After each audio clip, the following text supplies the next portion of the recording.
Hi everyone! So I'm excited to share some news with you about a new version of Chem Tutor that adaptively sequences activities based on individual students' representational skills. So this all relates back to some of my earlier videos about explanation and intuition activities.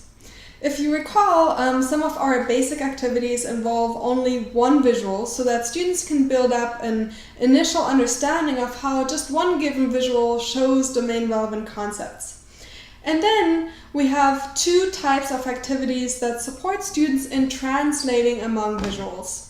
So explanation activities support students' ability to explain transitions between the visuals by mapping visual features of different visuals to the concepts that they show. And then intuition activities support students in translating quickly and effortlessly between visuals based on key visual features.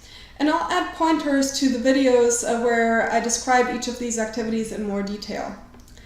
And then you may also recall from some of my earlier videos about how we should sequence these different types of activities. So in those videos I talked about how explanation activities before intuition activities seem to be the most effective sequence, but that it also depended on students' prior knowledge as it develops over time.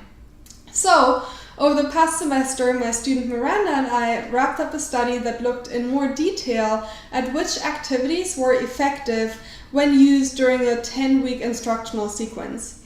And essentially, the results did mimic some of our earlier findings that suggested that explanation activities should be provided before intuition activities. But more interestingly, we've used the data from that study to examine what it is that indicates whether an individual student would benefit from either explanation activities or intuition activities. So Miranda used data mining analysis techniques to search for aspects in students' problem-solving behaviors on the first two activities in a given instructional unit. And she searched for these behaviors that would predict whether the students would benefit from explanation activities or intuition activities, or if they needed some more basic activities with just one visual at a time.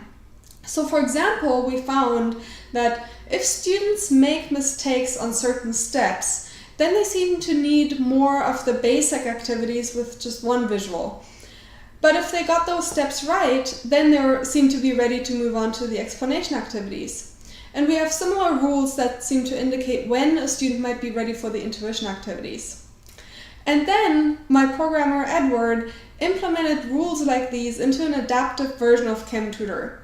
And now we're ready to test out this new version of Chem Tutor. For one thing, that will test whether in practice the adaptive version yields higher learning gains than a static version of Chem Tutor.